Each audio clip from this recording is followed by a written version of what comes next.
Bonjour à tous ceux qui sont connectés pour ce deuxième webinaire consacré à la vaccination. Nous avons encore quelques minutes pour que tous nos participants se joignent à ce webinaire. Donc, on va démarrer d'ici 3-4 minutes. Merci de votre patience.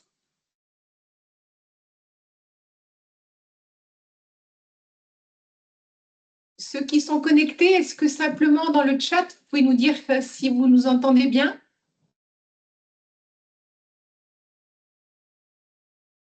Voilà, parfait, très bien. Merci beaucoup. C'est rassurant. Parfait, merci. Parfait, parfait, voilà. C'est bon. Je pense que s'il y en a qui ne nous entendent pas, ça sera lié à leur... Bonjour Muriel, merci. Voilà, merci beaucoup. On est une soixantaine connectés, sachant qu'il y avait plus de 300 inscrits, donc on va encore attendre un petit peu.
Bonjour Charles.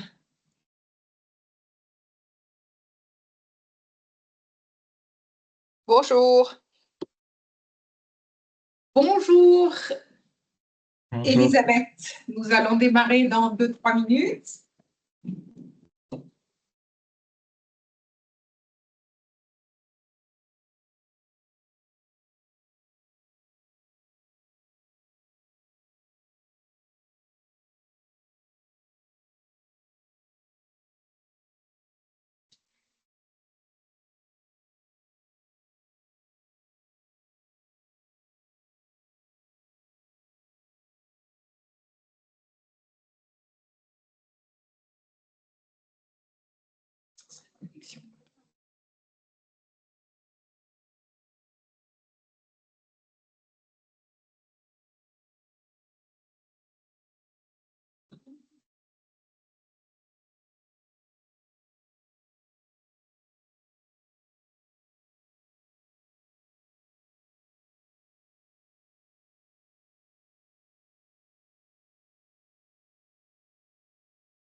Bien, écoutez, je vous propose de démarrer. Bonjour à tous. Au nom de l'ARS Auvergne-Rhône-Alpes et du Gérontopole, j'ai le plaisir d'introduire et de vous accueillir pour ce deuxième webinaire organisé à l'occasion de la Semaine européenne de vaccination qui s'est terminée dimanche dernier. Ce webinaire que nous avons intitulé « Comment devenir un professionnel convaincant ». Donc, comme je le disais, ce webinaire a été organisé en étroite collaboration avec le Gérontopole et je remercie tout particulièrement David Silva Dolago qui est connecté avec nous pour son aide, bien sûr, et son soutien et bien sûr nos 3 intervenants, 4 intervenants experts qui vont se succéder. Quelques informations générales avant de débuter ce webinaire. Tous vos micros sont coupés. Vous pourrez poser vos questions dans le chat, sachant que nous vous indiquerons une adresse mail où vous pourrez nous contacter après ce webinaire, sachant que vous pourrez bénéficier d'un replay d'ici demain, enfin d'ici la fin de la semaine, et également de l'ensemble des présentations qui vont se succéder. Nous allons présenter notre première intervenante, professeure Elisabeth Botelet-Nevers, qui était déjà intervenue lors de notre webinaire de mardi dernier, qui est chef de service infectiologue au CHU de Saint-Étienne, directrice scientifique de l'Institut Présage, et qui va l'intituler de son intervention « Comment mieux communiquer auprès des personnes hésitantes face à la vaccination ». Professeur, c'est à vous. Bonjour à tous, bonjour Anne-Sophie. Merci pour cette invitation. Donc, sans plus tarder, effectivement, on va commencer. Je veux bien la diapositive suivante. Je vous laisse mes liens d'intérêt, sans conflit d'intérêt. Voilà. Et donc, effectivement, quand on parle de personnes hésitantes face à la vaccination, ça fait référence à une notion et un élément qu'on appelle l'hésitation vaccinale. Juste pour vous redire un petit peu de quoi est-ce qu'on parle, donc l'hésitation vaccinale, c'est quelque chose, c'est un concept qui a été décrit début des années 2010, on va dire, par le groupe SAGE de l'OMS et qui effectivement correspond au retard et au refus de vaccins, et ceci bien sûr en dépit de la disponibilité de services de vaccination de qualité. Ce qu'il faut comprendre, c'est que c'est un phénomène effectivement qui est complexe et qui va varier dans le temps, à la fois selon les contextes, selon les vaccins, mais c'est aussi quelque chose qui se situe à l'échelle d'un individu, puisqu'un même individu peut être hésitant pour certains vaccins et pas du tout pour d'autres, et puis aussi au sein d'une population. Et c'est vraiment un continuum entre le refus catégorique de vaccins et l'acceptation totale des vaccins.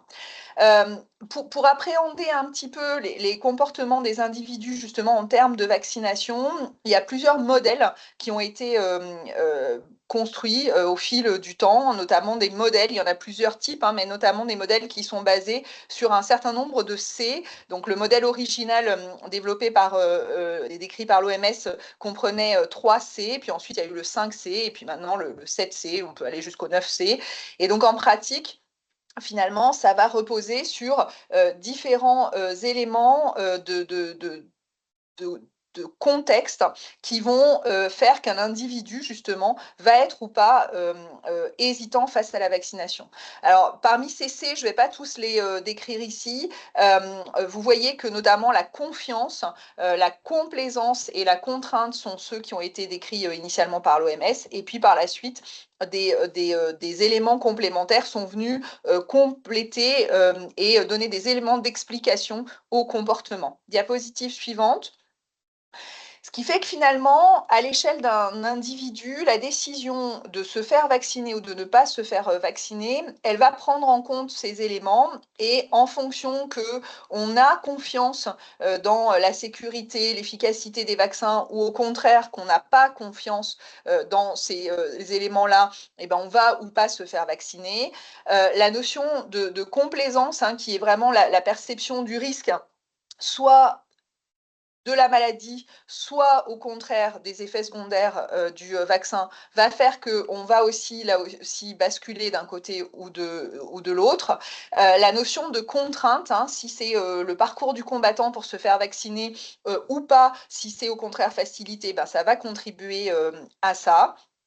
Le rapport qu'on a vis-à-vis justement de la vaccination et des risques hypothétiques ou réels va aussi jouer sur la vaccination. Sa responsabilité collective qui fait partie aussi des choses importantes dans la vaccination va faire que si on considère qu'on a une responsabilité collective dans le fait de se faire vacciner, ça va contribuer à ça ou pas du tout. Et puis au moment du Covid, il y a 2 C complémentaires hein, qui sont la compliance et l'acceptance des contraintes et des punitions en cas de non-vaccination, et puis au contraire, les théories du complot, hein, en fonction qu'on les rejette ou qu'au contraire, on est plutôt, je dirais, sensible à ces théories-là, vont faire que finalement, à un moment donné, on va faire le choix de se vacciner ou pas, ou alors on va procrastiner éventuellement et finalement entraîner un retard de vaccination. Sur la diapositive suivante, euh, pour autant, on parle beaucoup d'hésitation vaccinale, on parle même d'anti-vax. On dit souvent que la France est le pays qui va être vraiment le plus concerné par ça. Les chiffres sont quand même pas tout à fait ceux-là. Notamment, il y a le Vaccine Confidence Project qui, pendant des années, a interrogé dans le monde et notamment en Europe finalement les éléments justement de confiance sur les vaccins et de sécurité des vaccins.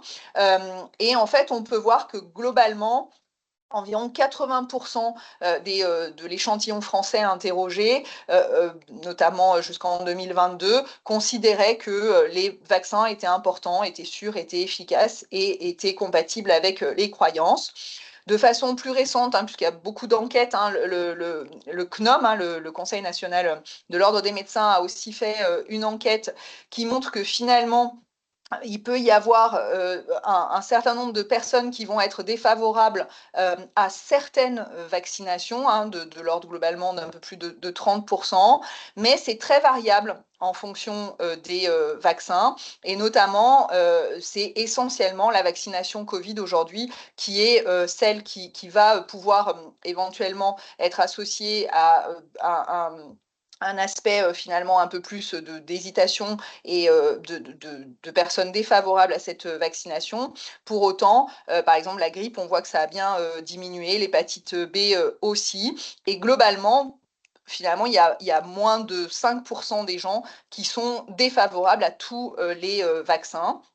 Il y a aussi une enquête faite notamment par SPF sur les sujets âgés et qui montre que 80% des seniors sont favorables à la vaccination, pareil avec un chiffre de 3% de refus catégorique de tout vaccin. Donc globalement, on est plutôt sur des gens qui sont favorables à la vaccination. Et puis surtout dans ces enquêtes, ce qu'on retrouve beaucoup, hein, il y a aussi les chiffres du baromètre santé qui ont été proposés, présentés la semaine dernière. On voit que la principale source d'information citée reste les professionnels de santé, et notamment le médecin traitant, puis le pharmacien, puis les IDE. Et donc ça, c'est vraiment hyper important et ça renvoie à notre séminaire de la semaine dernière sur l'importance d'être déjà soi-même convaincu, parce que quand on est convaincu, notre parole va avoir et notre recommandation va avoir un rôle important. Et effectivement, à partir du moment où il y a une recommandation professionnelle, hein, y compris chez des gens qui vont hésiter, le fait de se faire recommander la vaccination par un professionnel de santé qui s'occupe de nous, ça va pouvoir faire basculer ça. Et donc, d'où l'adage, pour être convaincant, il faut être convaincu avant toute chose. Diapositive suivante. Donc effectivement, aujourd'hui, c'est comment est-ce qu'on parle avec des hésitants, mais la première chose qu'il faut avoir confiance, c'est que parfois on marche sur des œufs, hein, on n'ose pas trop parler vaccin de peur de tomber sur des anti-vax, des gens qui vont nous sortir tout un tas de choses. Les chiffres que je vous ai montrés, et il y en a bien d'autres, hein, vont plutôt souvent faire que quand vous allez discuter vaccin, il ne faut pas avoir d'a priori négatif hein, sur la réaction de la personne, et que vous avez plus de chances d'être face à des gens qui sont favorables à la vaccination, qui ne vont ni refuser ni éventuellement reporter leur vaccination, mais ont juste peut-être besoin qu'on réponde à leurs questions, ou alors sont juste prêts à se faire vacciner quand on le recommande. Diapositive suivante. Donc, La façon d'aborder la vaccination, c'est que, effectivement, comme je le disais, parfois on marche sur les œufs, on part du principe que les gens, alors je ne sais pas pourquoi tout a été collé dans cette première phrase, mais vont être contre la vaccination, qu'on va partir sur tout un tas d'explications très complexes, on va donner des chiffres, on va donner tout un tas d'arguments, alors que la personne, elle ne demande pas grand-chose finalement. On va souvent beaucoup parler du vaccin, beaucoup parler de tout ce qu'il fait, mais on oublie de rappeler ce qu'est la maladie et ce qu'est les complications, ce que sont les complications de la maladie, confère la semaine dernière. Et donc, quand on est sur notamment des personnes où il y a des éléments de complaisance, le fait de rappeler en fait sur l'individu ce que la maladie peut entraîner, c'est important. Et puis, on oublie aussi parfois de parler des bénéfices larges de la vaccination. Là aussi, on y reviendra, mais c'est des éléments qui sont importants. Il y a beaucoup d'études qui marchent, parce que je vous parlerai après d'autres types d'entretiens, mais il y a beaucoup d'études qui montrent qu'un truc qui marche assez facilement quand même, et que parfois on néglige, c'est le discours présomptif. Alors, chez les enfants, c'est assez facile, puisqu'avec l'obligation vaccinale pour les tout petits, en gros, c'est le moment de faire le vaccin contre le pneumocoque, c'est le moment de faire tel vaccin. Mais il faut savoir que chez les adultes, c'est aussi un discours qui peut marcher. Et donc, voilà, c'est le moment de faire votre rappel, c'est le moment de vous vacciner contre le pneumocoque, c'est le moment de faire, on peut rattraper HPV par exemple. Et donc, je crois que c'est quelque chose qu'il faut s'autoriser de la même façon qu'en tant que soignant, on va pouvoir dire c'est important que vous preniez tel médicament, par exemple, etc. Donc ça fait vraiment partie des choses importantes. Et ce discours présomptif qu'on a dans d'autres champs, notamment de la médecine ou de nos soins, c'est aussi important de l'avoir pour la vaccination parce qu'il faut que la vaccination soit vraiment présentée comme une partie intégrante de la prise en charge, du parcours de soins et même quelque part de quelque chose que ce soit de la routine. Et ce qu'on sait aussi qui marche, c'est de personnaliser le risque. Voilà, vous avez une BPCO. Dans ce contexte-là, une infection par le SARS-CoV-2, le Covid, peut avoir un impact important et entraîner une décompensation chez vous. Donc, on va faire la vaccination. Je vous montre ici l'exemple de la Covid, mais on peut le multiplier à l'infini en fonction des risques de la personne. Et donc, je reviens sur ce point qui est important, c'est que si vous recommandez fortement la vaccination à votre patient, du fait de son type de pathologie, du fait de son âge, etc., ça sera un élément important. Et effectivement, ça, c'est des stratégies qu'on appelle aussi des stratégies finalement d'opt-out. C'est en gros, on y va. Voilà, c'est le moment de faire et on y va. Et si on commence avec trop de questions de est-ce que vous seriez d'accord, etc., peut-être que même si la personne n'a pas d'a priori, le fait que tout d'un coup on l'interroge sur ses désirs, ça peut éventuellement peut-être générer des choses qui ne seraient pas venues si on était, encore une fois, dans la prise en soin classique qu'on fait pour tout un tas d'autres situations. Et bien entendu, une fois que vous avez cette attitude-là, si la personne a des questions, si elle dit « oh là là, encore un vaccin, etc. Ah mais j'ai lu ça, ou j'ai entendu ça, ou j'ai peur que », et bien là, effectivement, on va bien entendu répondre à ces questions sans anticiper d'autres questions, avec patience et empathie. Et ça, c'est important. Parfois, on pourrait être agacé de certaines remarques, mais il faut bien avoir conscience qu'aujourd'hui, on entend tellement de choses que c'est important de rester patient et empathique. Diapositive suivante. Donc, une autre façon d'aborder la vaccination, c'est un type d'entretien qui a été décrit de façon relativement récente, puisque un des premiers papiers, il remonte à il y a 2-3 ans, c'est l'entretien de réfutation empathique ou entretien réfutationnel empathique. Donc, finalement, ce type d'entretien, c'est quoi ?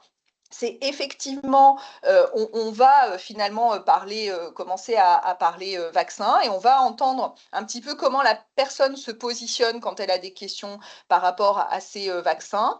On va reconnaître que effectivement la personne a des questions, c'est normal.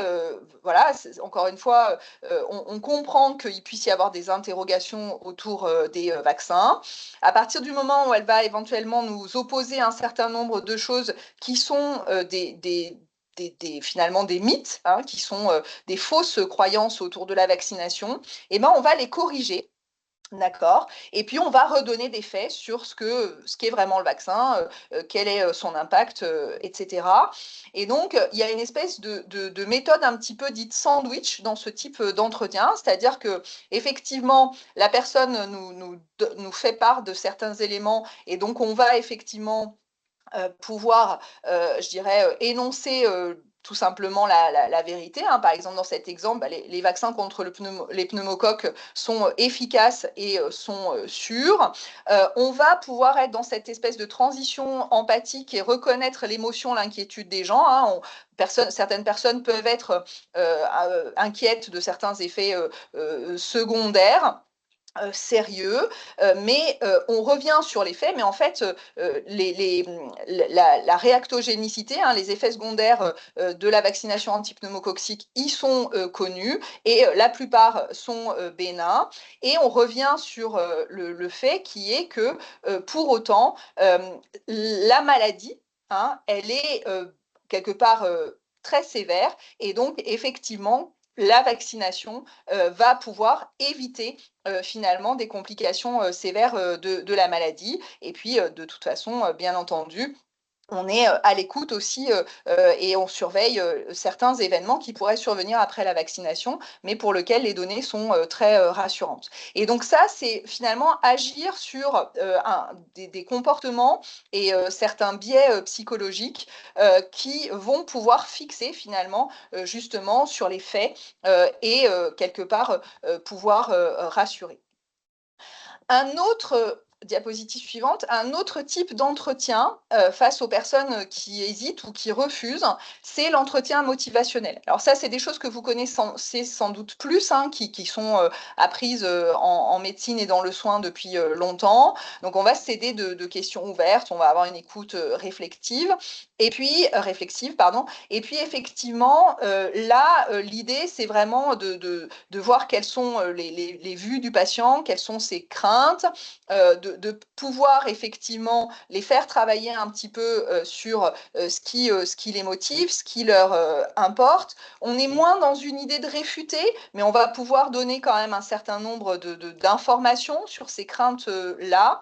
Et puis, l'objectif, c'est que ensuite, ça soit vraiment la motivation intrinsèque, hein, qui fasse que la personne décide de se faire motiver. On ne cherche pas à convaincre avec des faits, mais plutôt à explorer l'ambivalence du patient. Donc, on est sur un entretien qui est un petit peu différent.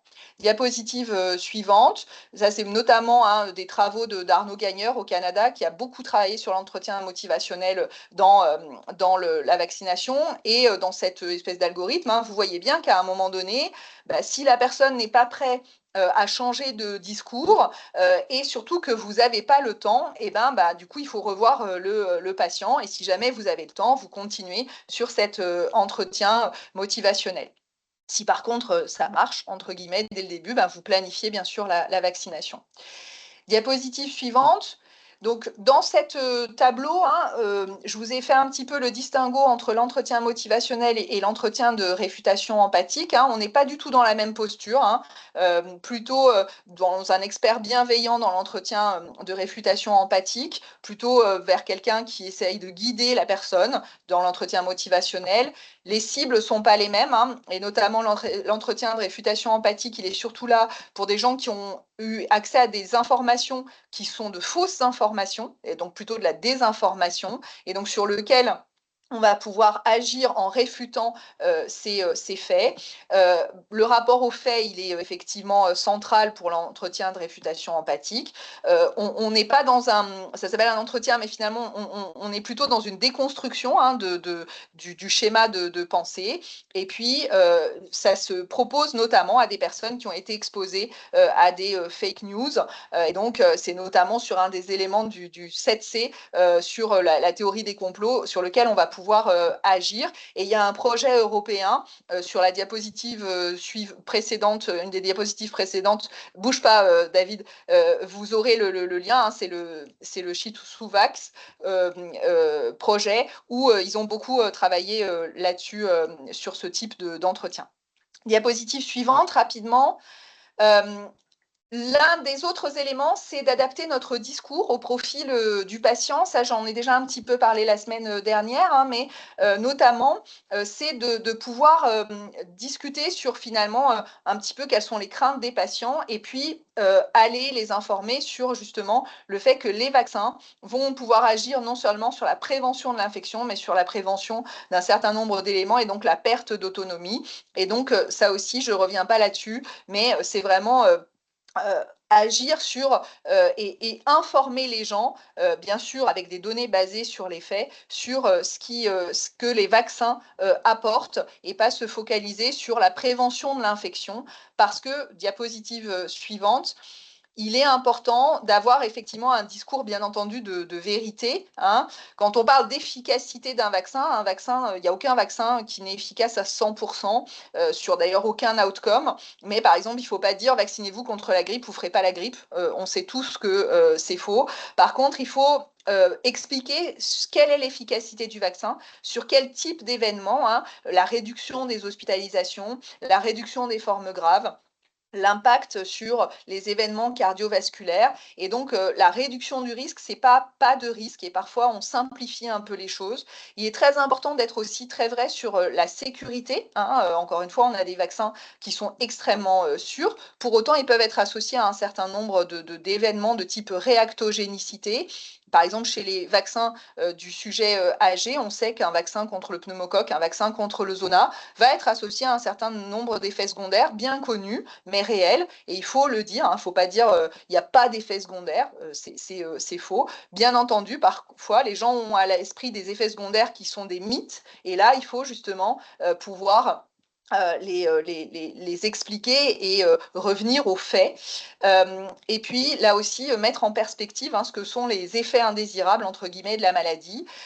Pouvoir parler aussi de bouclier vaccinal quand il y a plusieurs vaccins à pouvoir proposer.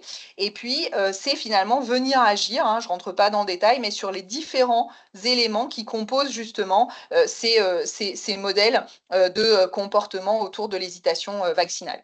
Diapositive suivante. Ça, je ne vais pas revenir dessus, mais aussi ne pas dire il faut faire tel et tel et tel et tel et tel vaccin, comme s'il fallait tous les faire tout de suite. Donc, on programme. Et comme on inscrit la vaccination finalement dans nos prises en soins, eh ben, ça va venir s'intégrer progressivement. Et donc, ça permet aussi d'échanger à chaque fois. Et puis, si un jour on a un refus ou ben, la fois d'après, on rediscute, et la personne a aussi le temps de mûrir un petit peu sa réflexion. Et puis, on programme les vaccins sur l'année, un peu comme on le fait chez les tout petits, hein, on ne fait pas tous les vaccins d'un coup. Y compris chez l'adulte, on peut faire ça. Diapositive suivante, ça je ne rentre pas dans les détails, vous l'aurez, mais voilà.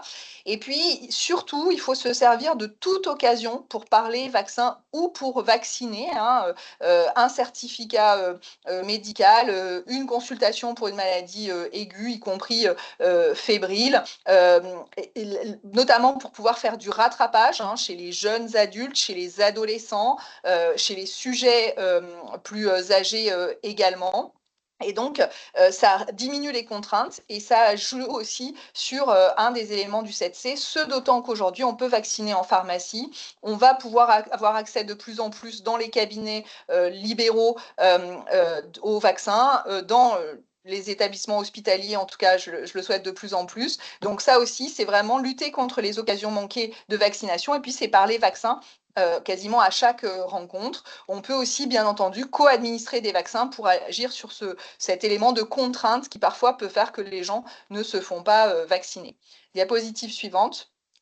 Et je vais me dépêcher. Donc, vraiment, vous avez comme ça, et ça c'est une diapositive d'une collègue qui a été présentée à l'ECMID récemment, vous avez comme ça tout un chemin autour de la vaccination et vous voyez que finalement, adresser l'hésitation vaccinale, ce n'est pas le premier élément qui intervient sur ce chemin-là, c'est déjà repérer les patients éligibles, leur recommander fortement la vaccination et puis quand il y a de l'hésitation, pouvoir aborder ces éléments-là avec un certain nombre des discours dont j'ai pu vous parler. Suivante.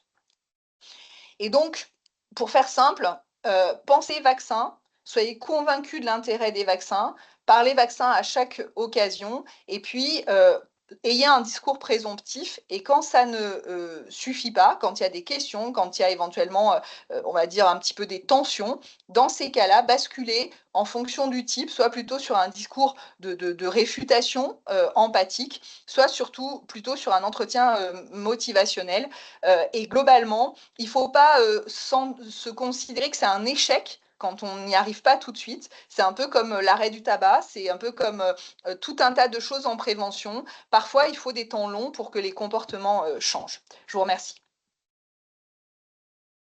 Merci beaucoup, Elisabeth. C'était extrêmement intéressant. Vraiment, on n'a malheureusement pas de temps pour des questions et je voudrais, voilà, il y a des bravos à distance, laisser la parole sans tarder donc au professeur Amandine Gagne-Brunon, également infectiologue au CHU de Saint-Étienne. Et le titre de son intervention, jouer, faire jouer pour mieux vacciner. Voilà, Amandine, c'est à vous et merci par avance. Merci Anne-Sophie, merci à l'ARS en tout cas de me laisser l'occasion de vous parler de jeux et de vaccins, deux sujets qui me tiennent plutôt à cœur. Et je vais essayer de vous montrer effectivement comment on peut avoir une approche ludique. On peut passer à la diapositive suivante. Alors la première chose, c'est que l'objectif, c'est finalement d'obtenir, et Elisabeth vous en a bien parlé, qu'un individu ou qu'un groupe d'individus finisse par se faire vacciner. Et c'est le comportement qu'on essaye d'obtenir.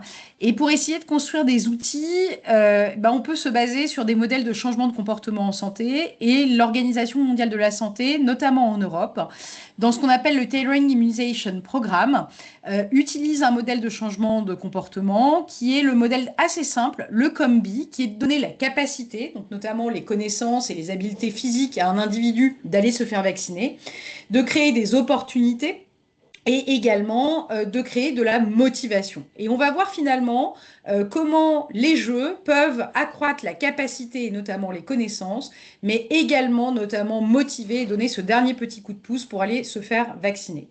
Diapo suivante. Alors, qu'est-ce qu'un jeu sérieux? Effectivement, le terme serious game existe maintenant depuis peut-être une vingtaine d'années à peu près dans la littérature. C'est un jeu conçu avec très clairement comme objectif, d'abord, un objectif éducatif, informatif ou formateur.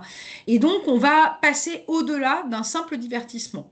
Et donc, on va faire appel aux mécanismes ludiques, propres au jeu, mais avec des objectifs pédagogiques qui sont précis, et notamment dans la situation de la vaccination, au-delà de l'objectif pédagogique, un objectif très clair qui est plutôt de modifier les comportements et d'amener les gens à se faire vacciner. L'un des premiers jeux sérieux, on va dire grand public, pour que vous compreniez bien ce que c'est, même si vous avez finalement probablement pas perçu ce jeu comme étant un jeu sérieux, c'est Pokémon Go. Finalement, en allant chercher ces Pokémon partout sur le territoire, on s'est mis à un moment donné à faire de l'activité physique. Donc l'objectif finalement d'un jeu sérieux, si on le met en contraste avec une formation particulièrement descendante, c'est de combiner l'apprentissage avec de l'entraînement, de la sensibilisation et aussi parfois, alors ce n'est pas le cas de tous les jeux sérieux, de la simulation, ou en tout cas on va essayer de rentrer dans la peau de la personne qui doit se faire vacciner. Diapo suivante. Alors finalement, ce qui est parfois un peu compliqué pour un jeu sérieux, et on le verra dans le cadre d'un jeu sérieux que je vous présenterai plus précisément, c'est de trouver cet équilibre entre un objectif pédagogique et un objectif de changement de comportement et une approche ludique qui parfois peut finalement un peu prendre la place et faire perdre le message. Donc, il y a des piliers qu'il faut respecter. Le premier, c'est d'avoir un objectif clair. Le but pédagogique est précis et doit être mesurable. Une méthode adaptée, c'est-à-dire que les mécaniques de jeu doivent être adaptées à la fois au public, mais à l'objectif qu'on veut atteindre. Bien entendu, le contenu doit être basé sur des informations véridiques, validées scientifiquement. Et puis, pour que justement on ait ce côté motivant, il faut qu'il puisse créer du plaisir, de la satisfaction et que la présentation, le design de ce jeu soit particulièrement soigné. Diapo suivante. Donc finalement, quand on veut concevoir un jeu sérieux, finalement, il y a des recommandations internationales de développement de jeux sérieux qui ont été publiées notamment en 2023. Il faut bien définir le contexte d'usage, c'est-à-dire finalement quel est notre public. On ne va pas créer le même type de jeu sérieux pour jouer avec des adolescents que pour jouer avec des patients adultes âgés, des parents. Il faut qu'on définisse nos objectifs et le concept de jeu adapté à la cible. Et on verra tout à l'heure un exemple avec le méningo-loup, où on va jouer finalement au loup-garou, un jeu que les adolescents connaissent particulièrement bien, pour parler de la prévention des méningites à méningocoques. Concevoir les apprentissages, c'est-à-dire définir le profil des apprenants, les objectifs pédagogiques, définir un vrai scénario et le corpus de connaissances nécessaires. Enfin, les mécaniques de jeu, le design du jeu et prévoir d'ores et déjà, dès qu'on le conçoit, comment on va évaluer son efficacité. Diapo suivante. Donc un bon jeu sérieux, il doit avoir des objectifs définis, il doit permettre l'engagement des joueurs, c'est-à-dire qu'ils doivent vraiment être impliqués, ça c'est toute la difficulté, notamment quand on joue en groupe et avec des gros groupes et des groupes d'adolescents, c'est comment s'assurer que chacun va trouver sa place dans le jeu et va pouvoir être impliqué. L'adaptation, bien entendu, au niveau, donc en ajustant la difficulté aux compétences des joueurs. Il faut que ce jeu puisse donner des expériences positives. Le contenu, je vous l'ai déjà dit, doit être vraiment validé et rigoureux. Et surtout, l'apprenant doit obtenir un feedback complètement immédiat. C'est-à-dire que le fait de gagner, de scorer, doit pouvoir stimuler son système de récompense, entre guillemets. Il doit permettre aussi d'exprimer les émotions. Il doit avoir donc le design attractif, on l'a dit, le système de récompense et l'efficacité doit être démontrée ainsi que sa qualité. Diapo suivante. Alors souvent les jeux sérieux, il y a toute une revue qui s'appelle le Gymir Serious Games qui fait plutôt appel aux jeux vidéo, aux jeux électroniques. Mais en fait on peut garder un jeu sérieux en étant sur un jeu de plateau, un jeu de cartes. L'avantage aussi de jeux sur console et de jeux vidéo, c'est d'être plutôt sur les jeux qui vont être dans un côté très immersif, c'est-à-dire où on va se mettre dans la situation. Et puis on peut avoir aussi l'intérêt des applications mobiles qui vont être nomades et qui vont permettre à chaque joueur de jouer individuellement. Diapo suivante. Alors, je vais vous parler d'HPV Game. D'HPV Game, il a été développé dans le cadre du projet porté par l'IRESP et sur lequel on était plusieurs équipes de recherche, dans le cadre du projet de recherche PrEV-HPV, où on a évalué une intervention très multicomposante pour augmenter la couverture vaccinale HPV, avec à la fois des interventions chez les médecins généralistes, des interventions en milieu scolaire et de la vaccination en milieu scolaire. Donc pour ce qui est de l'intervention en milieu scolaire, il n'y avait pas qu'un jeu sérieux, il y avait vraiment tout un contexte de formation des adolescents. On a développé un jeu qui s'appelle HPV Game Enquête d'action. Et en fait, on a eu toute une phase diagnostique où on est allé interroger les collégiens pour savoir quels étaient les éléments qui allaient les inciter à se faire vacciner. Et de cette phase un peu diagnostique, on a pu sortir 5 grandes notions clés qu'il fallait absolument faire sortir dans le jeu, qui est qu'un adolescent souhaite se protéger des cancers HPV induits, que l'adolescent est un animal qui aime vivre en groupe, et donc la notion d'immunité de groupe et de normes sociales sont des éléments vraiment importants. Lui parler aussi de la possibilité d'éliminer les cancers HPV induits grâce à la vaccination, ça l'incite à se faire vacciner. Le profil de sécurité rassurant et le fait que tous les petits collégiens du Portugal, du Royaume-Uni, nos voisins, sont très majoritairement vaccinés, ça l'incitait à se faire vacciner. Diapo suivante. Donc tous ces éléments ont été repris dans HPV Game. HPV Game, c'est essentiellement un petit jeu sous format de quiz et qui associe aussi des mini-jeux de type un peu Pac-Man ou choses comme ça et de petits memory. Et en fait, le storyboard, c'est une journée au collège dédiée à une campagne d'information autour de la vaccination HPV. Et elle commence effectivement par le fait qu'on s'identifie, un garçon qui dit « mais je croyais que c'était de la vaccination que pour les filles ». Et donc on déconstruit les fausses idées. Et la journée se termine avec le repas à la maison où on va discuter de la vaccination avec papa et maman. Diapo suivante. Alors, quel est l'impact mesuré? Donc, on avait quand même interrogé près de 1422 collégiens qui avaient été exposés dans le cadre du projet et 90% des apprenants, enfin des collégiens, avaient considéré avoir appris de nouvelles choses grâce à HPV Game et 62% avaient l'intention de se faire vacciner.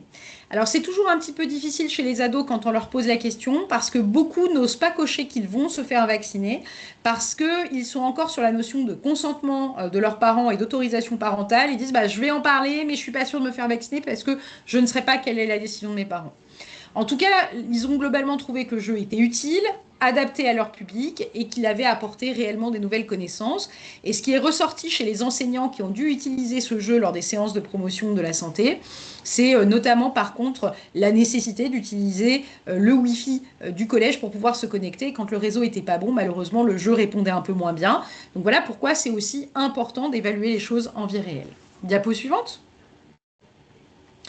Un autre exemple, alors cette fois-ci, on n'est plus dans le jeu électronique, on vient sur vraiment du jeu de cartes et de l'escape game.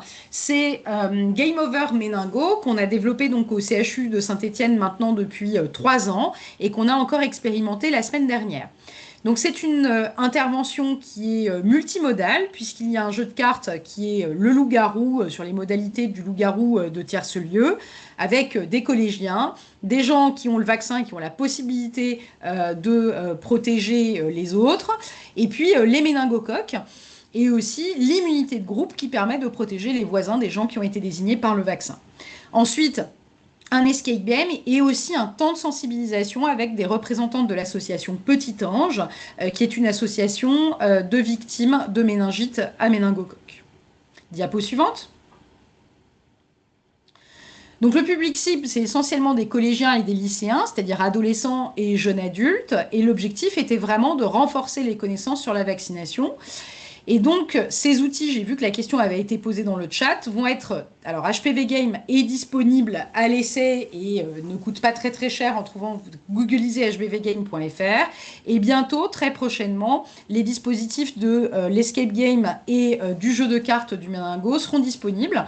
Alors, à la fois sur une version complètement physique, où il va falloir débourser un petit peu pour le coût de fabrication, mais aussi, par contre, en version gratuite, imprimable. Cette fois-ci, le coût de l'impression sera du côté des gens, et ça grâce au financement et à l'aide du réseau des jeunes infectiologues qui a aidé une de nos internes qui a largement contribué à ce projet. Diapo suivante. Donc globalement, l'ensemble des messages qu'on a choisis sur cette animation complète autour de la méningite, c'est reconnaître les symptômes, en connaître la sévérité, se savoir vulnérable, donc savoir que les adolescents et les jeunes adultes sont plus à risque, et identifier les bons outils de prévention et avoir une notion de protection vaccinale. Notamment, on fait calculer aux collégiens le taux d'efficacité vaccinale. Diapo suivante. Alors, est-ce que ça marche? Globalement, le premier constat, c'est quand on fait de l'avant-après, c'est qu'avant d'arriver à l'intervention, il y avait uniquement 40% des collégiens qui avaient entendu parler du méningocoque et se sentaient vulnérables. Par contre, après l'intervention, 84% connaissaient la vulnérabilité des adolescents et des jeunes adultes et 96% déclaraient avoir appris des choses. Et là encore, peut-être une intention de vaccination qui est un peu faible, mais en fait, beaucoup répondent oui, peut-être, et non pas oui, certainement à l'intention de vaccination. Et quand on les réinterroge en off, ils nous expliquent que c'est à cause de l'accord parental. Diapo suivante. Un autre jeu, cette fois-ci, pour venir de manière sur une autre forme de jeu qui sont les jeux électroniques et cette fois-ci sur petite activité sur téléphone, c'est Flooby Game. Cette fois-ci, la cible est différente. C'est des professionnels de santé pour la vaccination annuelle contre la grippe. Et ces formats de quiz avec l'objectif, à chaque fois qu'il y a des petits quiz, on arrive à gagner et à monter, à avoir des récompenses au fur et à mesure dans le jeu, en fonction du temps qu'on met pour aller répondre aux différentes questions, et à chaque fois un petit commentaire pédagogique. Et notamment, Elisabeth vous a montré qu'il y avait un intérêt à mettre en avant la prévention cardiovasculaire de la vaccination contre la grippe saisonnière. Et bien, grâce à Flooby, en fait, on pose la question, est-ce que ça permet de prévenir les AVC, l'infarctus du myocarde?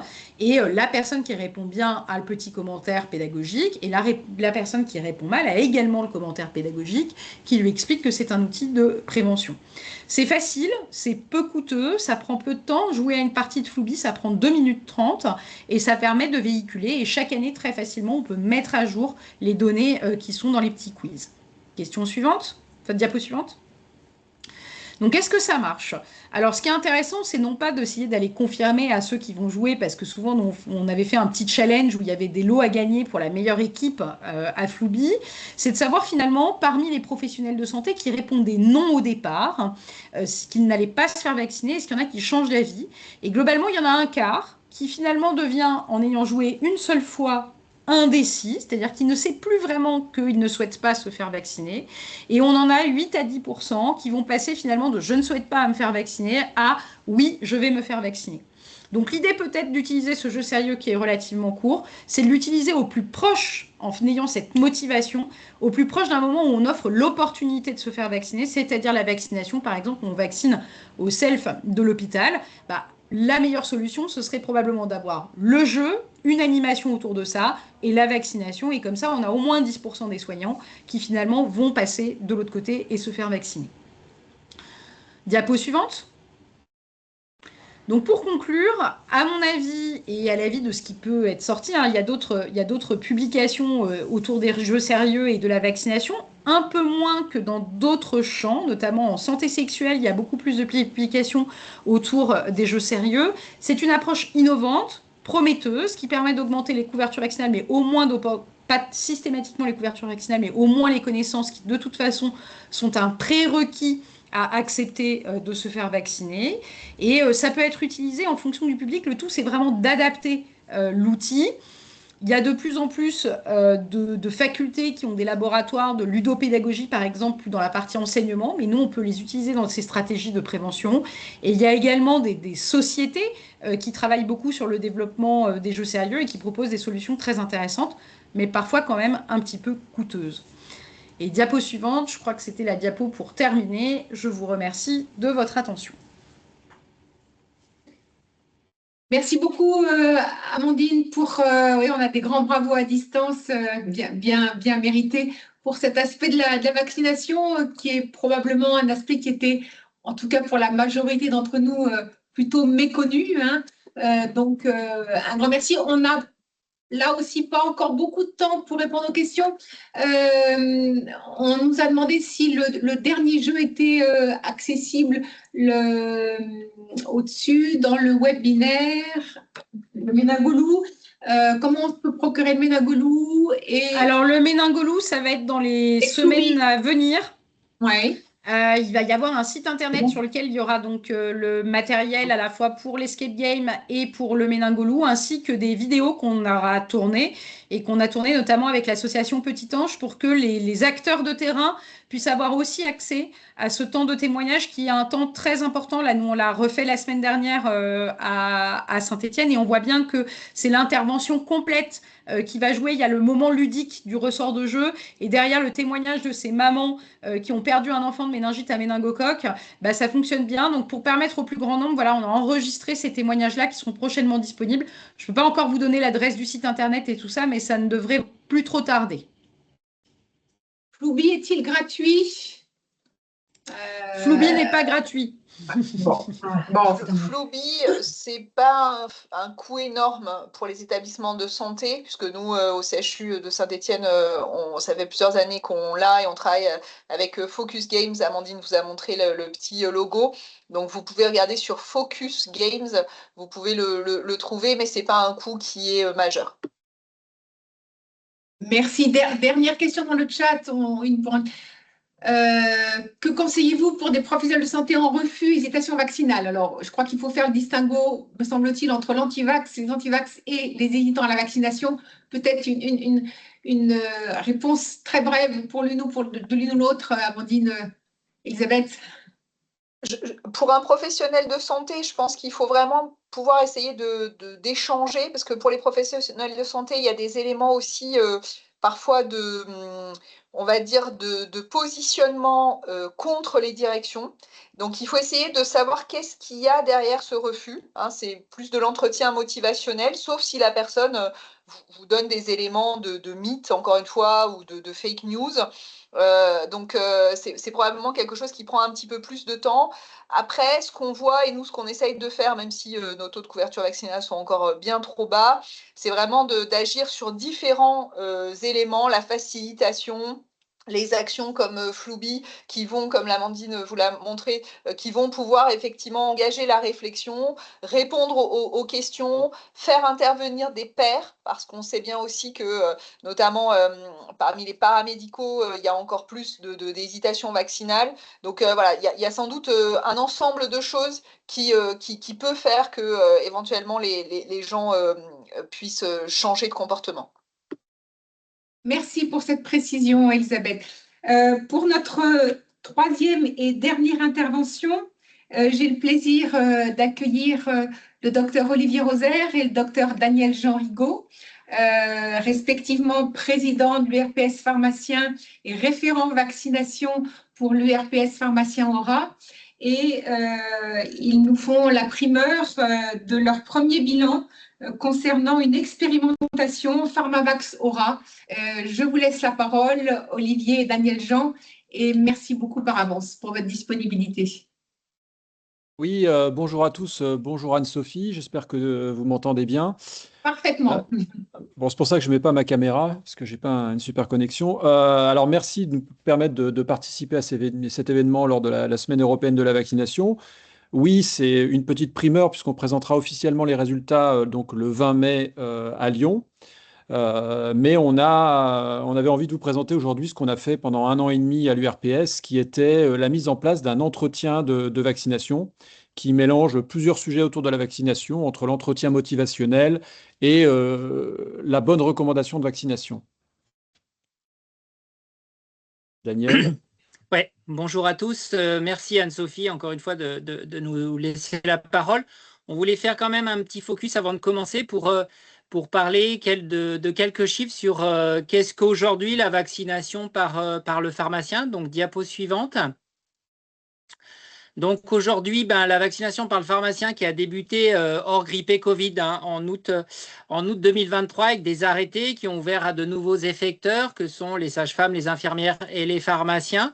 Donc, il a fallu un certain temps d'appropriation. Bien sûr, les pouvoirs publics voudraient, les ARS, que ça soit fait du jour au lendemain, mais il faut un temps d'appropriation et on va dire que grâce à IQVIA, qui est un collecteur de données en pharmacie qui sert pour des discussions avec l'assurance maladie, mais qui sert aussi aux ARS, on a eu des chiffres assez récents sur l'année 2025 qui a vu le pharmacien injecter 6,6 millions de vaccins hors grippé Covid, soit une augmentation x6 par rapport à 2023 où on a commencé à avoir cette autorisation à être de nouveaux effecteurs. Pour un tiers, c'est sur autoprescription, c'est-à-dire le pharmacien prescrit et injecte le vaccin. Et pour les 2 tiers, c'est sur prescription médicale.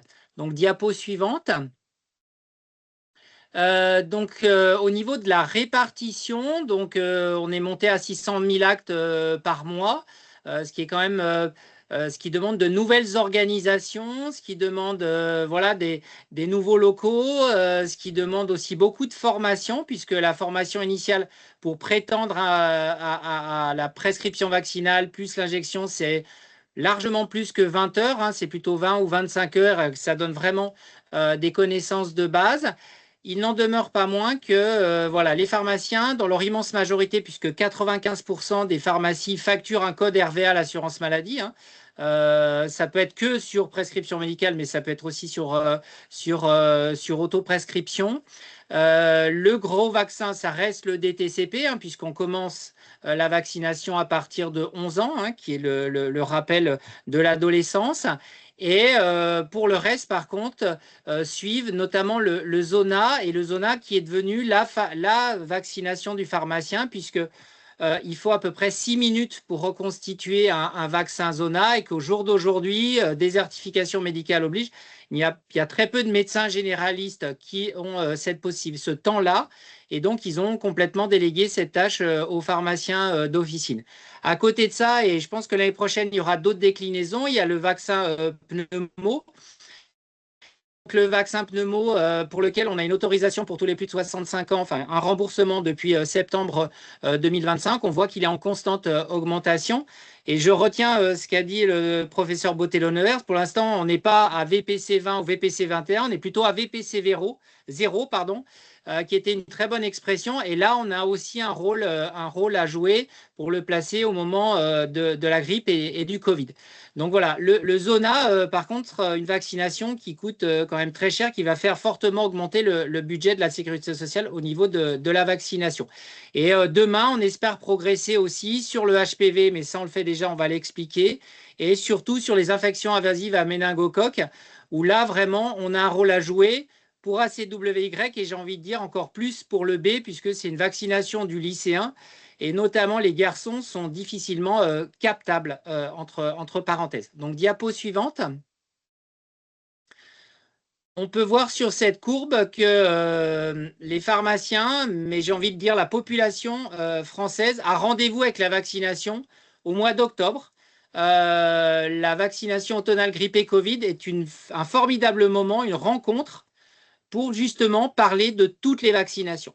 Et là, on va le voir dans le travail qu'on a effectué, notamment sur la multi-injection, de dire aux pharmaciens, oui, vous pouvez, si le patient en est d'accord, faire grippe et Covid, mais des TCP, pneumo, soit tout de suite, soit une semaine d'intervalle, soit un petit peu plus tard, mais prendre date, prendre rendez-vous avec vos patients pour essayer d'augmenter toutes les couvertures vaccinales, parce que moi, je trouve que faire grippe et Covid sans faire le pneumo à une personne qui a plus de 65 ans, c'est un peu s'arrêter au milieu du gué, alors qu'un simple effort et un simple vaccin, que ce soit du VPC 20 ou VPC 21, ça n'a pas d'importance, permet de franchir la rivière des infections de l'hiver. Donc, voilà, j'avais dit 95, c'est 93%, mais c'était, voilà, on est encore en progression que les pharmacies, on a la chance encore d'avoir une répartition homogène sur tout le territoire, même si c'est un petit peu chahuté actuellement. Mais voilà, au jour d'aujourd'hui, vous pouvez rentrer dans 9 pharmacies sur 10. Peut-être que ça sera sur rendez-vous, mais cette nouvelle mission vous sera proposée. Et ça, c'est ça qui est intéressant. On l'a vu au travers de la grippe, hein, puisque en région parisienne, 80% des vaccins grippaux sont injectés dans les pharmacies, 72% en Auvergne-Rhône-Alpes. Et on peut s'interroger sur Paris quand même, grande région par excellence et tout. Mais ce qu'il en ressort, c'est que la médecine est excessivement virtuelle en Île-de-France et qu'à un moment ou un autre, pour paraphraser un ancien ministre de l'Éducation nationale, il faut savoir mettre les mains dans le cambouis, donc il faut savoir être physiquement présent pour pouvoir injecter le vaccin. Donc, on verra dans les années à venir si on peut encore augmenter. En tout cas, pour le pharmacien, il y a déjà une augmentation un peu exponentielle. Et on va voir si 2026, avec un calendrier stabilisé, enfin, hein, puisque, comme l'a expliqué François Villesage, 2025-2026, on est resté un petit peu sur les mêmes bases pour l'instant, on peut encore progresser dans les couvertures vaccinales. Diapo suivante.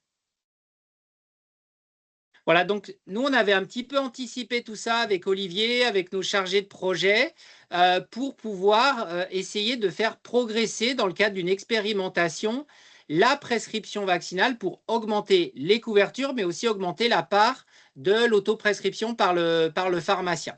Donc, ce qui nous concerne, nous, ce sont tous les vaccins à partir de 11 ans.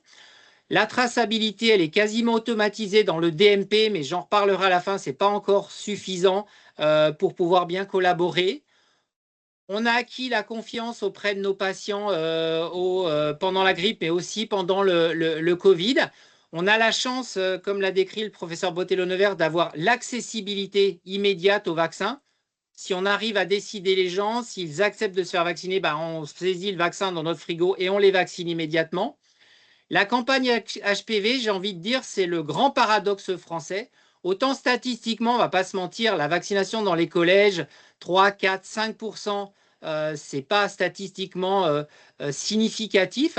Par contre, l'idée d'une campagne dans les collèges, par ruissellement, profite au monde libéral qui, lui, vaccine massivement, que ce soit chez le médecin généraliste, la sage-femme ou le pharmacien. Donc la campagne HPV, c'est une formidable vitrine qu'il ne faut absolument pas enlever. Il ne faut pas réagir comme si on avait un tableur Excel devant les yeux, mais de dire qu'est-ce que ça apporte. Et ça apporte énormément puisque François a montré la semaine dernière que chez les garçons, notamment sur ACWY, hein, puisque maintenant c'est HPV et ACWY, on avait quand même progressé de 10 points.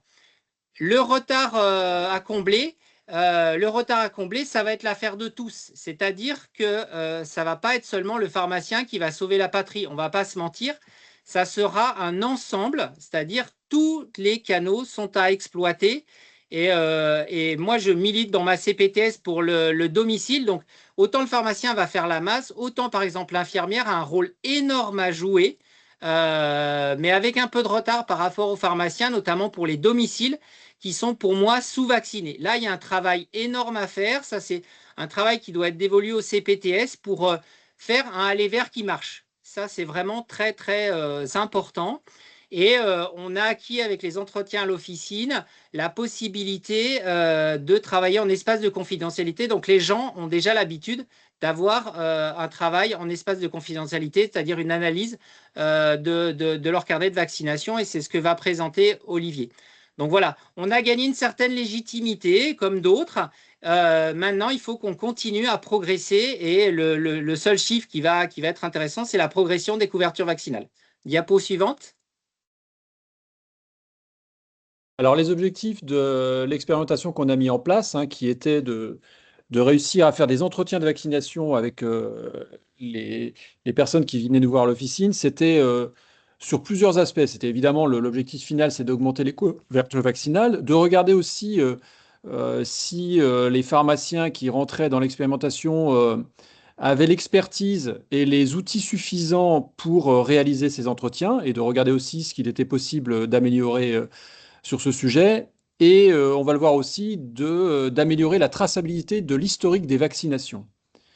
Alors, slide suivante.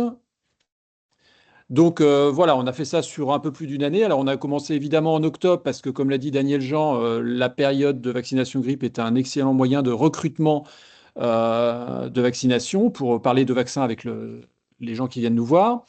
On avait plus d'une centaine de pharmacies dans la région, donc ils devaient avant tout avoir fait la formation pour être habilités à prescrire les vaccins, parce qu'il s'agissait évidemment d'avoir le schéma le plus court possible. C'est la recommandation, la prescription et éventuellement l'injection. Et alors, avoir un compte Colibri, c'est dans l'outil mesvaccins.net, ce qui nous a permis de suivre un petit peu ce qui était réalisé par les pharmacies pour pouvoir ensuite le faire évaluer. Les patients, donc il a fallu qu'on choisisse une population pour ne serait-ce que des problématiques d'évaluation finale. Donc on a évidemment privilégié la personne âgée qui a le plus de vaccinations recommandées.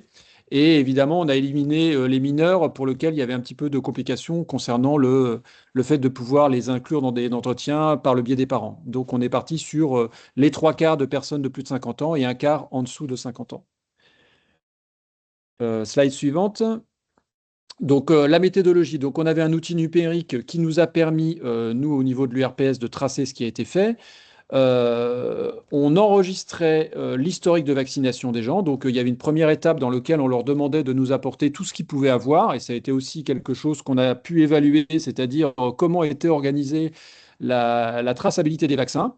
Autant vous dire qu'elle n'est pas idéale, hein, puisque la plupart des personnes adultes et adultes plus ont quasiment rarement l'intégralité de leur vaccination sur un seul document. Donc l'objectif, c'était d'en faire la synthèse, de les enregistrer, puis ensuite de recevoir les patients, de les interroger sur différents critères, alors notamment physiopathologiques, hein, c'est-à-dire voir s'ils sont diabétiques, s'ils sont immunodéprimés, etc. D'enregistrer tout ça dans un outil numérique qui s'appelle un système d'aide à la décision vaccinale, et ensuite de produire une recommandation de vaccination. Donc ça a permis à la fois de structurer l'information de vaccination et de travailler sur l'entretien motivationnel. Slide suivante.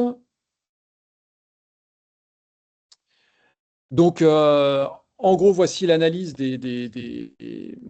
des enquêtes, enfin de la manière dont on a travaillé. Donc, il y avait aussi un aspect qualitatif. Il s'agissait aussi de voir comment les pharmaciens s'appropriaient cette mission, comment les patients avaient apprécié ce service en pharmacie.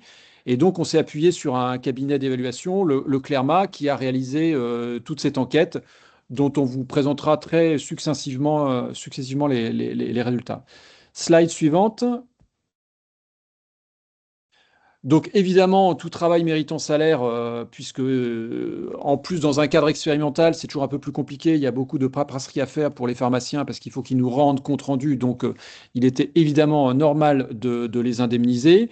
Et puisque c'est un service que nous espérons voir entrer dans le cadre conventionnel, il s'agissait de lui donner une valeur, puisque quand on expérimente des choses à valeur zéro, si on va voir l'assurance maladie, elle va nous dire bah, vous avez très bien travaillé à valeur zéro, donc on va vous proposer exactement le même montant pour réaliser ce service. Donc on est parti sur une indemnisation à 25 € avec des petits bonus qu'on a mis parce que c'était pour motiver. Nous, on a besoin d'une certaine volumétrie d'entretien pour pouvoir faire cette évaluation. Donc voilà un petit peu le budget qu'on a mis aux pharmaciens pour les motiver à faire cette démarche qui est un petit peu fastidieuse et comme j'ai dit, surtout dans un cadre expérimental. Et je précise, en autofinancement uniquement par l'URPS, il n'y a absolument pas eu d'intervention extérieure, que ce soit des institutionnels ou des industriels. Ouais, donc pour animer tout ça, parce que c'est venu assez rapidement, pour les Savoyards qui connaissent le Forum d'infectiologie des Pays de Savoie de François Villesage, le INFMED, ou la foire aux questions d'Infovac, ou la foire aux questions de mesvaccins.net, on a monté en parallèle avec Jean-Louis Koch, le créateur de mesvaccins.net, un groupe WhatsApp avec une centaine de pharmaciens où il pouvait poser toutes les questions. Parce que dès le départ, on s'est aperçu que le pharmacien, quand il y a des médecins, il n'ose pas poser les questions, il a peur que la question soit bête, soit voilà. Donc, on a mis en place quelque chose de spécifique aux expérimentateurs qu'on a tenu presque 1 an, hein, puisqu'on s'est arrêté fin janvier 2026, où tout un chacun pouvait poser les mêmes questions, toutes les questions qu'il voulait, qui étaient les mêmes que posaient les médecins sur le forum, sur d'autres forums. Donc, voilà, la question, c'est j'ai fait une première injection HPV avant 15 ans, dois-je faire un schéma 2 ou 3 injections? Si on n'a pas répondu une centaine de fois à cette question, on n'a pas répondu à cette question. Donc voilà, on a mis en place ce système-là. C'est une formidable expérience, moi je dois dire à titre personnel, parce qu'on a à chaque fois sourcé nos réponses. Dans le même temps, ça a permis à Jean-Louis Koch d'améliorer l'outil Colibri et l'outil Mentor Pro, hein, qui est le système d'aide à la décision vaccinale, mais sans sans créer un carnet de vaccination numérique. On a été bêta-testeur, donc les infirmières, si demain elles veulent aussi se lancer avec le même outil, on a maintenant un outil qui est quasiment abouti avec demain une option supplémentaire qui va s'appeler Champollion, qui va faire appel à l'intelligence artificielle pour décrypter, c'est-à-dire qu'on fera une photo du carnet de vaccination papier et l'outil va repérer le nom du vaccin, le numéro de lot, la date de l'injection et va vous aider en plus, de manière automatisée, à proposer un audit vaccinal qui vous aidera dans vos propositions vaccinales aux patients. Donc ça, c'est un travail énorme, mais très, très, très enrichissant à tous les points sur comment le pharmacien réagit. Et au bout sur 1 an, on voit l'évolution de nos expérimentateurs, le fait qu'ils se lancent, qu'ils ne se limitent pas à DTCP et que demain, ils font du Shingrix et que demain, ils font du VPC, que demain, ils font HPV. Donc tout ça, on a parlé des techniques d'injection, de l'organisation de la vaccination. Ça a été vraiment très enrichissant. Donc c'est pour ça que les faire rechercher, créer une communauté d'expérimentation active, réactive et apprenante, c'était vraiment ce qu'on a réussi à faire. Diapo suivante. Et après, on a aussi fait beaucoup la promotion de l'information. Donc ça, c'est aussi dans le cadre de l'inter-URPS avec qui on est en train de rédiger une fiche de promotion de la vaccination qui sera commune aux infirmiers, aux sages-femmes, aux médecins et aux pharmaciens. Là, maintenant, il ne s'agit plus de se concurrencer, mais il faut vraiment apprendre à collaborer et notamment sur la traçabilité. Donc, autant le pharmacien envoie directement la note vaccinale dans le DMP, mais que le médecin a du mal à récupérer. Donc, à côté de ça, on garde la trace papier, mais on peut très bien envoyer une note vaccinale via mon CISRA au médecin pour lui dire, voilà, tu me fais confiance pour que je vaccine tes patients, je les vaccine et je te dis que je les ai vaccinés. Ça, c'est vraiment très, très, très important et au moins pour se lancer dans la vaccination. Diapo suivante. Alors Olivier. rapidement sur les résultats de cette expérimentation que je vous laisserai lire dans le détail s'agissant des vaccins. Donc les résultats donc au 30 juin 2025. Alors comme on dit, on est allé jusqu'à fin 2025, mais le cabinet d'évaluation avait besoin de chiffres de manière plus précoce pour travailler sur cette évaluation. Bon, au final, il y a eu 1326 statuts vaccinaux qui ont été enregistrés, qui ont servi à l'évaluation. Et à la fin de l'année 2025, on a eu un peu plus de 2000 statuts vaccinaux qui ont été totalement enregistrés. Donc, comme vous voyez, alors de manière assez simple, 76% avec un rappel dépassé, c'est qu'en gros, plus des 3/4 des gens qu'on a vus avaient besoin d'un rappel de vaccination, c'est-à-dire qu'ils n'étaient pas à jour de leur vaccin et que pour 90% d'entre eux, ils ont accepté de se faire vacciner directement par le pharmacien. Slide suivante. Évidemment, on a aussi interrogé les patients pour voir un petit peu quelle était leur satisfaction. Donc, ils étaient globalement très, très satisfaits. Et je précise aussi que si on a monté ce projet au niveau de l'URPS pharmacien, on a vocation à mettre en place ce projet pour tous les professionnels de santé vaccinateurs. C'est-à-dire qu'il ne faut pas manquer une occasion de se vacciner et que, comme l'a dit Daniel Jean, ce type de projet a permis de monter l'expertise des pharmaciens en l'occurrence, mais plus il y aura de professionnels de santé libéraux qui seront aguerris au sujet de la vaccination, et comme ça a été dit, il y a quand même des notions qui peuvent être parfois très complexes entre j'ai fait une dose mais j'ai pas fait la deuxième, j'ai fait celui-là tel jour, j'ai eu telle pathologie, etc., etc. Donc il y a une vraie expertise et en fait c'est en travaillant ces sujets de manière quotidienne qu'on devient de vrais experts. Et ça a été un point de satisfaction majeur, en tout cas pour nous en interne, de voir que ceux qui avaient accepté de participer à cette expérimentation avaient acquis une vraie maîtrise des sujets de rattrapage vaccinal, de choses comme ça, pour lequel, comme Daniel Jean expliquait, il y avait toujours beaucoup de questions. J'ai pas d'informations. Est-ce que je dois revacciner d'été polio alors que la personne n'a pas de carnet de vaccination, etc. Bon, au bout d'un moment, en fait, les pharmaciens avaient acquis l'expérience pour aller directement faire la bonne recommandation de vaccination. Donc, c'est un espèce d'effet positif collatéral de cette expérimentation. Et slide suivante. Ouais, donc juste pour ma partie, pour conclure, là, qu'est-ce qu'a donné l'expérimentation? Donc, on n'a pas laissé non plus les pharmaciens expérimentateurs repartir chez eux tranquilles. Ils ont toujours accès à Colibri, donc, mais comme tous les pharmaciens de la région Auvergne-Rhône-Alpes, nous avons fait le choix de payer la licence Mentor Pro au moins jusqu'à fin 2027, c'est-à-dire que tous les pharmaciens d'Auvergne-Rhône-Alpes avec leur RPPS peuvent avoir accès à Mentor Pro, donc peuvent faire des audits, enfin être aidés à faire des audits vaccinaux. Donc ça, c'est un vrai choix, hein, c'est un autofinancement par l'URPS. Vous rentrez les données, bon, on n'avait pas le temps pour faire une démonstration, mais vraiment l'outil de Jean-Louis Koch sur lequel on a beaucoup travaillé, puisqu'on s'en est saisi dès 2023, a vraiment des qualités énormes. C'est-à-dire on peut vraiment rentrer tous les items. Il est ultra précis, il prend en charge la vaccination de l'immunité primée, la vaccination du voyageur éventuellement. Il est vraiment ultra précis, beaucoup plus ergonomique. Et notre deuxième voie de recherche, ce que je poursuis, c'est vraiment l'entretien motivationnel parce que le pharmacien ne peut pas faire preuve, et ce n'est pas péjoratif de dire ça, d'autoritarisme comme un médecin généraliste, c'est-à-dire que voilà, le médecin, on sait que la méthode autoritaire marche chez un médecin généraliste, mais ne va pas marcher chez une sage-femme, une infirmière ou un pharmacien. Donc, il va falloir utiliser des outils. Et il se trouve que Arnaud Gagneur est en train de monter un programme Promovac avec des pharmaciens au Québec. Donc, on va suivre ça de très près et il doit normalement faire lui aussi une formation en Europe pour ce sujet-là. Donc, voilà, nous, l'intérêt, c'est de encore continuer. C'est facile au départ, hein, passer de 1 million à 6 millions. J'ai envie de dire que c'était facile. Mais plus on va monter dans les pourcentages, plus on va atteindre un plafond de verre de l'hésitation vaccinale et plus il va falloir amener les gens à se faire vacciner, puisque pour paraphraser Arnaud Gagnère, convaincu, c'est un convaincu. Donc, il vaut mieux suggérer. Voilà, c'est juste pour faire rire un petit peu à la fin. Et il n'a pas été montré, mais je le montre. Pour ceux qui s'intéressent, je passerai la référence, qu'Anne-Sophie a aussi le bouquin. C'est son bouquin Être, ne pas être vacciné. Si vous voulez être convaincant, justement, c'est un formidable ouvrage. Voilà. Merci beaucoup à tous les deux, Dr Olivier Rosaire, Dr Daniel Jean Rigaud, pour ces premiers résultats et toute cette longue introduction de Daniel Jean sur donc la vaccination assurée par les pharmaciens.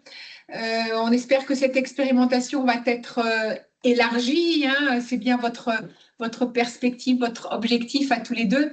Je lirai simplement dans le chat une intervention très positive. En tant que directrice CPTS, il me semble capital de se servir de ce travail incroyable pour promouvoir son transfert dans chacune des professions habilitées à vacciner pour augmenter les couvertures vaccinales de l'ensemble de la population. Voilà, donc ça méritait d'être redit. Voilà.